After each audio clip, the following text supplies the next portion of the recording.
अन्नपूर्णा की व्रत कथा। जय श्री कृष्णा, राधे राधे। माँ अन्नपूर्णा का महाव्रत मार्गशीर्ष मास के कृष्ण पक्ष पंचमी से प्रारंभ होता है और मार्गशीर्ष शुक्ल षष्ठी को समाप्त होता है। यह उत्तम व्रत 17 दिनों का होता है और कई भक्त 21 दिन तक भी इसका पालन करते हैं। अन्नपूर्णा देवी हिंदू धर्म में माने देवी देवताओं में विशेष रूप से पूजनीय है। इन्हें माँ जगदम्बा का ही एक रूप माना गया है, जिनसे संपूर्ण विश्व का संचालन होता है। इन्हीं जगदम्बा के अन्नपूर्णा स्वरूप से संसार का भरण पोषण होता है। अन्नपूर्णा का शाब्दिक अर्थ है धन्य, अर्थात अन्न की अधिष्ठात्री। सनातन धर्म की मान्यता है कि प्राणियों को भोजन माँ अन्नपूर्णा की कृपा से ही प्राप्त होता है। भगवान शिव जी की अर्धांगिनी कलयुग में माता अन्नपूर्णा की पूरी काशी है, किंतु संपूर्ण जगत उनके नियंत्रण में है। बाबा विश्वनाथ की नगरी काशी के अन्नपूर्णा जी के आधिपत्य में आने की कथा बड़ी ही रोचक है। भगवान शंकर जब देवी पार्वती के संग विवाह करने के पश्चात उनके पिता के क्षेत्र हिमालय के अंतर्गत कैलाश पर रहने लगे, तब देवी ने अपने मायके में निवास करने के बजाय अपने पति की नगरी काशी में रहने की इच्छा व्यक्त की। महादेव उन्हें साथ लेकर अपने सनातन गृह अभिमुक्त क्षेत्र अर्थात काशी आ गए। काशी उस समय केवल एक महाशमशान नगरी थी। माता पार्वती को सामान्य गृहस्थ स्त्री के समान ही अपने घर का मात्र शमशान होना नहीं भाया। इस पर वह व्यवस्था बनी कि सत्य, त्रेता और द्वापर इन 3 युगों में काशी शमशान रहे और कलयुग में यह अन्नपूर्णा की पूरी होकर बसे। इसी कारण वर्तमान समय में मां अन्नपूर्णा का मंदिर काशी का प्रधान देवी पीठ हुआ। स्कंद पुराण के काशी खंड में लिखा है कि भगवान विश्वेश्वर गृहस्थ हैं और भवानी उनकी गृहस्थी चलाती हैं, अतः काशी वासियों के योगक्षेम का भार इन्हीं पर है। ब्रह्मवैवर्त पुराण के काशी रहस्य के अनुसार भवानी ही अन्नपूर्णा है, परंतु जनमानस आज भी अन्नपूर्णा को ही भवानी मानते हैं। श्रद्धालुओं की ऐसी धारणा है कि मां अन्नपूर्णा की नगरी काशी में कभी कोई भूखा नहीं सोता है। भगवती अन्नपूर्णा पृथ्वी पर साक्षात कल्पलता है, क्योंकि ये अपने भक्तों को मनोवांछित फल प्रदान करती हैं। स्वयं भगवान शंकर इनकी प्रशंसा में कहते हैं, मैं अपने 5 मुख से भी अन्नपूर्णा का पूरा गुणगान नहीं कर सकता, मैं यह करने में असमर्थ हूँ। यद्यपि बाबा विश्वनाथ काशी में शरीर त्यागने वाले को तारक मंत्र देकर मुक्ति प्रदान करते हैं, तथापि इसकी याचना मां अन्नपूर्णा से ही की जाती है। गृहस्थ धन्य धान्य की तो योगी ज्ञान वैराग की भिक्षा इनसे मांगते हैं। अब आइए श्रवण करते हैं माता अन्नपूर्णा की पावन व्रत कथा। एक समय की बात है, काशी निवासी धनंजय की पत्नी का नाम सुलक्षणा था। उसे अन्य सब सुख प्राप्त थे, केवल निर्धनता ही उसके दुख का एकमात्र कारण थी। यह दुख उसे हर समय सताता रहता था। एक दिन सुलक्षणा पति से बोली कि स्वामी, आप कुछ उद्यम करो तो काम चले, इस प्रकार कब तक काम चलेगा। सुलक्षणा की बात धनंजय के मन में बैठ गई और वह उसी दिन विश्वनाथ शंकर जी को प्रसन्न करने के लिए बैठ गया और कहने लगा, हे देवाधिदेव विश्वेश्वर, मुझे पूजा पाठ कुछ नहीं आता, केवल आपके भरोसे बैठा हूँ। इतनी विनती करके वह 2-3 दिन भूखा प्यासा बैठा रहा। यह देखकर भगवान शंकर ने उसके कान में अन्नपूर्णा अन्नपूर्णा अन्नपूर्णा इस प्रकार 3 बार कहा। यह कौन क्या कह गया, इसी सोच में धनंजय पड़ गया कि मंदिर से आते ब्राह्मणों को देखकर पूछने लगा, पंडित जी, अन्नपूर्णा कौन है। ब्राह्मणों ने कहा, तू अन्न छोड़ बैठा है, सो तुझे अन्न की ही बात सूझती है। जा घर जाकर अन्न ग्रहण कर। धनंजय घर आ गया और अपनी पत्नी से सारी बात कही। पत्नी बोली कि हे नाथ, चिंता मत करो, स्वयं शंकर जी ने यह मंत्र आपको दिया है, वे ही स्वयं खुलासा करेंगे। आप फिर जाकर वहीं पे उनकी आराधना करो। धनंजय फिर जैसा का तैसा पूजा में जाकर बैठ गया। रात्रि में शंकर जी ने आज्ञा दी और कहा, तू पूर्व दिशा में चला जा।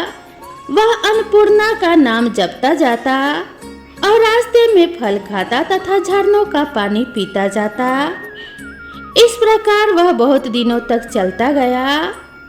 वहां उसे चांदी सी चमकती वन की शोभा देखने में आई। उसने वहां सुंदर सरोवर देखा और उसके किनारे कितने ही अप्सराएं झुंड बनाए बैठी थी। एक कथा सुनाती और सब मिलकर माँ अन्नपूर्णा इस प्रकार बार बार कहती थी। यह अगहन अर्थात मार्गशीर्ष मास की उजेली रात्रि थी और आज से ही व्रत का आरंभ था।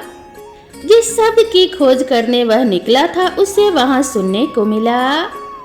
धनंजय ने उनके पास आकर पूछा कि हे देवियों, आप यह क्या करती हो?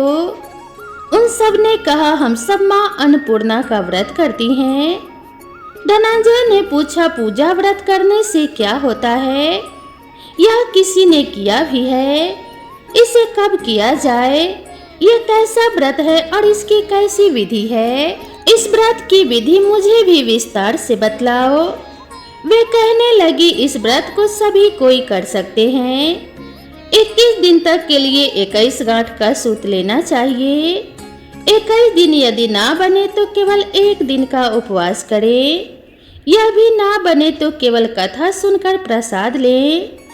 निराहार रहकर कथा कहें तथा कथा सुनने वाला कोई ना मिले तो पीपल के पत्तों को रख, सुपारी या घृत कुमारी वृक्ष को सामने कर, दीपक को साक्षी कर, सूर्य, गाय, तुलसी या महादेव को बिना कथा सुनाए मुख में दाना ना डालें। यदि भूल से कुछ पड़ जाए तो 1 दिवस फिर उपवास करें। व्रत के दिन क्रोध ना करें और झूठ ना बोलें। धनंजय बोला, इस व्रत को करने से क्या होगा?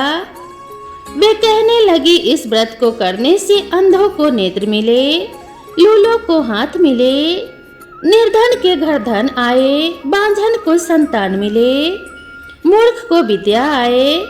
जो जिस कामना से व्रत करे माँ उसकी इच्छा पूरी करती है। वह कहने लगा, बहनों, मेरे पास भी धन नहीं है, विद्या नहीं है, कुछ भी तो नहीं है। मैं तो दुखिया ब्राह्मण हूँ, मुझे इस व्रत का सूत दोगी क्या? हाँ भाई, तेरा कल्याण हो, हम तुझे अवश्य देंगी। ले इस व्रत का मंगल सूत ले। धनंजय ने व्रत किया तो व्रत पूरा हुआ। तभी सरोवर में से 21 खंड की स्वर्ण सीढ़ी हीरा मोती जड़ी हुई प्रकट हुई। धनंजय जय अन्नपूर्णा अन्नपूर्णा कहता जाता था। इस प्रकार ना जाने कितनी ही सीढ़ियां उतर गया तो क्या देखता है कि करोड़ों सूर्य से प्रकाशमान अन्नपूर्णा का मंदिर है। उसके सामने स्वर्ण सिंहासन पर माता अन्नपूर्णा विराजमान है। सामने भिक्षा हेतु शंकर भगवान खड़े हैं। देवांगनाएं चमर डुलाती हैं। कितने ही हथियार बांधे पहरा देती हैं। धनंजय दौड़कर जगदम्बा के चरणों में गिर गया। देवी उसके मन का कलेश जान गई। धनंजय कहने लगा, माता, आप तो अंतर्यामिनी हो, आपको अपनी दशा क्या बताऊं? माता अन्नपूर्णा बोली, तूने मेरा व्रत किया है, जा संसार तेरा सत्कार करेगा। माता ने धनंजय की जीवा पर बीज मंत्र लिख दिया। अब तो उसके रोम रोम से विद्या प्रकट हो गई। इतने में क्या देखता है कि वह काशी विश्वनाथ के मंदिर में खड़ा है। माँ का वरदान ले धनंजय घर आया। सुलक्षणा से सभी बातें कही। माता जी की कृपा से उसके घर में धन संपत्ति उमड़ने लगी। छोटा सा घर बहुत बड़ा गिना जाने लगा। जैसे शहद के छत्ते में मक्खियां जमा होती हैं, उसी प्रकार अनेक सगे संबंधी आकर उसकी बड़ाई करने लगे। कहने लगे, इतना धन और इतना बड़ा घर, सुंदर संतान नहीं तो इस कमाई को कौन भोग करेगा।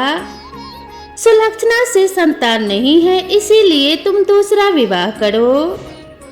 अनिच्छा होते हुए भी धनंजय को दूसरा विवाह करना पड़ा और सती सुलक्षणा को सौत का दुख उठाना पड़ा। इस प्रकार दिन बीतते गए। फिर अगहन मास आया। नए बंधन से बंधे पति से सुलक्षणा ने कहलाया कि हम व्रत के प्रभाव से सुखी हुए हैं, इस कारण यह व्रत छोड़ना नहीं चाहिए। यह माता जी का प्रताप है जो हम इतने संपन्न और सुखी हैं। सुलक्षणा की बात सुन धनंजय उसके यहाँ आया और व्रत में बैठ गया। नई बहू को इस व्रत की खबर नहीं थी। वह धनंजय के आने की राह देख रही थी। दिन बीतते गए और व्रत पूर्ण होने में 3 दिवस बाकी थे कि नई बहू को खबर पड़ी। उसके मन में ईर्ष्या की ज्वाला दहकने लगी थी। नई बहू सुलक्षणा के घर आ पहुंची और उसने वहां भगदड़ मचा दी। वह धनंजय को पूजा से उठाकर अपने साथ ले गई। नए घर में धनंजय को थोड़ी देर के लिए निद्रा ने आ दबाया। इसी समय नई बहू ने उसके व्रत का सूत तोड़कर आग में फेंक दिया। अब तो माता जी का कोप जाग गया। घर में अकस्मात आग लग गई और सब कुछ जलकर खाक हो गया। सुलक्षणा जान गई और पति को फिर अपने घर ले आई। नई बहू रूठ कर पिता के घर जा बैठी। पति को परमेश्वर मानने वाली सुलक्षणा बोली, हे नाथ, आप घबराना नहीं, माता जी की कृपा अलौकिक है। पुत्र को पुत्र हो जाता है पर माता को माता नहीं होती। अब आप श्रद्धा और भक्ति से आराधना शुरू करो, वे जरूर हमारा कल्याण करेंगी। धनंजय फिर माता के पीछे पड़ गया। फिर वही सरोवर सीढ़ी प्रकट हुई, उसमें माँ अन्नपूर्णा कहकर वह उतर गया। वहां जा माता जी के चरणों में रुदन करने लगा। माता प्रसन्न होकर बोली, यह मेरी स्वर्ण की मूर्ति ले और इसकी पूजा करना, तो फिर सुखी हो जाएगा। जा, तुझे मेरा आशीर्वाद है। तेरी स्त्री सुलक्षणा ने श्रद्धा से मेरा व्रत किया है और मैंने उसे पुत्र दिया है। धनंजय ने आंखें खोली तो खुद को काशी विश्वनाथ के मंदिर में खड़ा पाया। वहां से फिर उसी प्रकार घर को आया। इधर सुलक्षणा के दिन चढ़े और महीने पूरे होते ही पुत्र का जन्म हुआ। गांव में आश्चर्य की लहर दौड़ गई। इस प्रकार उसी गांव के निसंतान सेठ के पुत्र होने पर उसने माता अन्नपूर्णा का मंदिर बनवा दिया।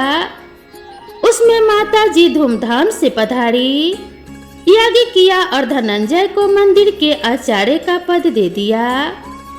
जीविका के लिए मंदिर की दक्षिणा और रहने के लिए बड़ा सा सुंदर भवन दिया। धनंजय स्त्री पुत्र सहित वहां रहने लगा। माता जी के चढ़ावे में भरपूर आमदनी होने लगी। सुलक्षणा ने यह सुनी तो उन्हें बुलावा भेजा और अलग घर में रख लिया और उनके अन्न वस्त्र का प्रबंध कर दिया। धनंजय, सुलक्षणा और उसका पुत्र माता जी की कृपा से आनंद से रहने लगे। माता जी ने जैसे इनके भंडार भरे वैसे सभी के भंडार भरे।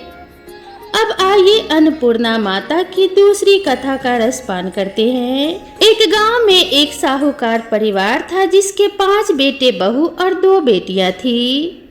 5 बेटों का और एक बड़ी बेटी का विवाह पहले ही हो चुका था। जब छोटी बेटी विवाह के लायक हुई तो साहूकार दंपति ने एक अच्छा सा धनी परिवार देखकर धूमधाम के साथ अपनी लाडली छोटी बेटी का विवाह कर दिया।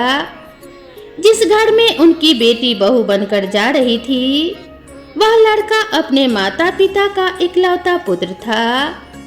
जब नई बहू आई तो धनी परिवार बहुत खुश हुआ। क्योंकि नई बहू बहुत ही संस्कारी थी। बहू ने आते ही सारा घर संभाल लिया। उस घर में रुपए पैसों और धन की कोई कमी नहीं थी। शादी के 15-20 दिन निकल गए। तब एक दिन सास ने नई बहू को समझा दिया और कुछ जरूरी बातें बताई। सास ने अपने बहू को कहा कि बहू, रोज सुबह नहाने धोने के बाद सबसे पहले ठाकुर जी की पूजा करना। पहली रोटी गाय को और आखिरी रोटी कुत्ते को देना मत भूलना। इस तरह उसने कुछ नियम कानून और कायदे भी अपने बहू को समझाए। बहू ने अपने सास के चरण छूकर रसोई घर में प्रवेश किया। बहू ने 4 लोगों के जितना खाना बनाकर रख दिया। फिर सास ससुर और पति के खाना खाने के बाद जब बहू खाना खाने बैठी तो रोटी का टिफिन खाली निकला। तब बहू थोड़ी सी दाल और चावल खाकर रह गई। वह मन ही मन सोचने लगी कि शायद मैंने आटा कम लिया था। शाम को 1 कटोरी आटा ज्यादा लगाऊंगी ताकि मेरे लिए रोटी बच सके। फिर उस दिन शाम को बहू ने 1 कटोरी आटा ज्यादा लगाया और रोटी सब्जी बनाकर रख दी। शाम को पति के आने के बाद सास ससुर और पति ने खाना खाया। उनके खाना खाने के बाद जब बहू खाना खाने बैठी तो उसने रोटी का टिफिन खोल कर देखा तो उसमें एक भी रोटी नहीं बची थी। वह मन ही मन बहुत सोचने लगी कि मैंने शाम को 4 रोटी का आटा ज्यादा लगाया, लेकिन फिर भी मेरे लिए रोटी नहीं बची। वह फिर से सब्जी खाकर और पानी पीकर सो गई। दूसरे दिन उसने फिर से 4 रोटी का आटा ज्यादा लगाया और उसने रोटी दाल चावल और रायता बनाकर रख दिया।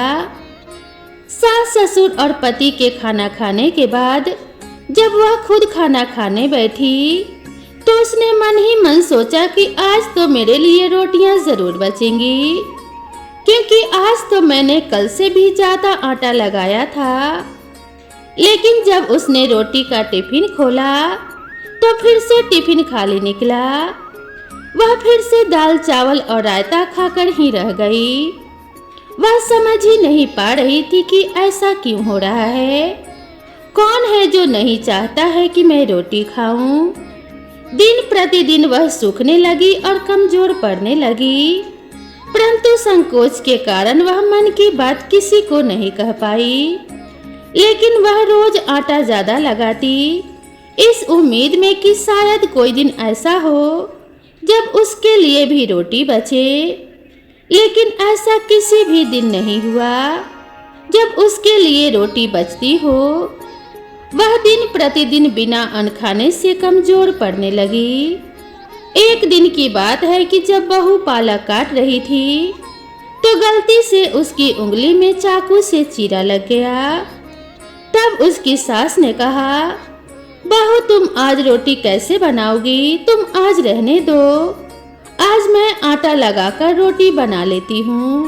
तब बहू बोली, सासू माँ आप आटा लगा दीजिए, मैं रोटियाँ बना लूंगी। तब सास ने आटा लगाया, बहू सब्जी और रोटी बनाकर रख दी। बहू मन ही मन विचार करने लगी कि सासू माँ ने तो रोटी का आटा बहुत ही कम लगाया है, मेरे लिए तो मुश्किल है कि रोटी बचेगी। इसीलिए मैं अपने लिए थोड़े से चावल भी उबाल लेती हूँ। फिर खाना जब बन गया तब सास ससुर और उसके पति ने खाना खाया। सबके खाना खाने के बाद जब बहू दुखी मन से खाना खाने बैठी और उसने रोटी का टिफिन खोल कर देखा तो उसमें 4 रोटियां पड़ी हुई थी। वह बहुत खुश हुई। उसने उस दिन भर पेट खाना खाया, सब्जी खाई और चावल खाए। इस तरह जब तक बहू की उंगली ठीक नहीं हुई तब तक सास ने आटा लगाया और रोज बहू के लिए टिफिन में रोटियां मिलती रही। जब 8-10 दिन बाद बहू की उंगली ठीक हो गई तब सास ने बहू से पूछा, बहू अब तो तुम्हारी उंगली ठीक हो गई होगी, आटा तुम लगा लोगी या मैं लगाऊं? तब बहू ने कहा, सासू माँ मैं लगा लूंगी, मेरी उंगली अब ठीक लग रही है। उस दिन बहू ने आटा लगाया, रोटी सब्जी बनाकर रख दी। उस दिन से बहू को वापस से टिफिन में रोटियां नहीं मिली। वह फिर से दुखी, हैरान और परेशान होने लगी। जब तक सासू माँ ने आटा लगाया तब तक तो मुझे रोटियां मिलती रही, परंतु जब से मैं आटा लगा रही हूँ तब से मेरे लिए रोटियां नहीं बचती है। दिन प्रतिदिन बहू बिना अन्न सूखने लगी। एक दिन उसके पति ने उससे पूछा कि एक बात बताओ, घर में किसी चीज की कोई कमी नहीं है, खाना भी तुम ही बनाती हो, फिर तुम अपने लिए अच्छा खाना क्यों नहीं बना लेती? तुम अपनी पसंद का खाना बनाओ, तुम्हें तो कोई रोकने टोकने वाला भी नहीं है, फिर तुम कमजोर क्यों होती जा रही हो? तुम्हें किस बात का दुख है? जो भी बात है मुझे सच सच बताओ। लेकिन संकोचवश बहू अपने पति से कुछ नहीं बोली। उस रात पति मन ही मन सोचने लगा कि शायद मेरी पत्नी को उसके मायके की याद आ रही होगी। कल सुबह ही माँ जी से आज्ञा लेकर इसको इसके मायके उसके माता पिता और भाई बहन से मिलाकर ले आऊंगा ताकि इसका मन लग जाए। दूसरे दिन बेटे ने अपने माँ बाबूजी से अपने मन की पूरी बात बताई। तब माँ बाबूजी ने कहा कि बेटा जरूर जाओ, शायद बहू का मन भी प्रसन्न हो जाए। तब बेटा अपनी बहू को उसके मायके लेकर गया। साहूकार दंपति ने बेटी का खूब आवभगत किया और तरह तरह के व्यंजन बनाकर खिलाए। तब दोपहर में साहूकार दंपति अकेले में अपने बेटी से बोली, बेटी तुझे ससुराल में क्या दुख है? क्या तुझे खाने को नहीं देते? क्या तेरे सास ससुर तुझसे अच्छा बर्ताव नहीं करते? तुझे किस बात का दुख है? तू इतनी कमजोर क्यों हो गई है? तब बेटी ने पूरी बात सच्चाई से बता दी। उसकी दीदी ने कहा, उसकी दादी ने कहा, बेटी हमारा तेरे ससुराल के बीच में बोलना ठीक नहीं रहेगा। बेटी तेरे से माँ अन्नपूर्णा नाराज है। अब की बार तू पूरी बात अपने सास ससुर और पति को बता देना, तब सब ठीक हो जाएगा। तब साहूकार दंपति ने अपने बेटी और दामाद को खूब सारा धन देकर विदा कर दिया। जब बहू ससुराल में आई तो उसने अपने सास ससुर और पति के सामने रोटी वाली पूरी सच्चाई बताई और यह भी बताया कि जब मेरी उंगली में चोट लगी थी तब सासू माँ ने 8-10 दिन तक आटा लगाया। तब उन दिनों मेरे लिए रोज रोटियां बच जाती थी, लेकिन जब मैं वापस से आटा लगाने लगी तो मेरे लिए रोटियां नहीं बचती। तब सास को पूरी बात समझ में आ गई। सास अपनी बहू को चौके अर्थात रसोई में लेकर गई और आटे के डिब्बे में से आटा निकाला। बहू के सामने आटा लगाने के बाद परात में एक कोने में गूथे हुए आटे को रखा और गूथे आटे पर अपनी 5 उंगलियों के छाप छोड़ दिया। सास ने बहू से कहा, शायद यह मेरी गलती है कि मैंने तुझे नहीं बताया। अब देखो बहू, यह चिन्ह माँ अन्नपूर्णा और माता लक्ष्मी का माना जाता है। ऐसा करने से घर में कोई सदस्य भूखा नहीं रहता। उस दिन के बाद बहू आटा लगाने के बाद खुद के हाथ की अंगुलियों का चिन्ह आटे पर छोड़ने लगी। उस दिन से बहू के ऊपर भी माँ अन्नपूर्णा और माता लक्ष्मी प्रसन्न रहने लगी। अब उसके लिए भी रोटियां बचने लगी और वह भी भरपेट खाना खाने लगी। जय हो माँ अन्नपूर्णा की, जय हो माँ लक्ष्मी की। गुथे हुए आटे पर 5 अंगुलियों का निशान माता अन्नपूर्णा और माँ लक्ष्मी के अंगुलियों का छाप होता है। ऐसा करने से परिवार में किसी सदस्य के लिए भोजन कम नहीं पड़ता और घर में माता अन्नपूर्णा की कृपा से अन्न धन के भंडार भरे रहते हैं। तो प्रेम से बोलिए माता अन्नपूर्णा की जय। माता अन्नपूर्णा की कृपा आप सभी के ऊपर सदैव बनी रहे। इसी कामना के साथ आप सभी से विदा लेते हैं। मिलते हैं नई वीडियो में नई कथा और नई कहानी के साथ। तब तक के लिए राधे राधे।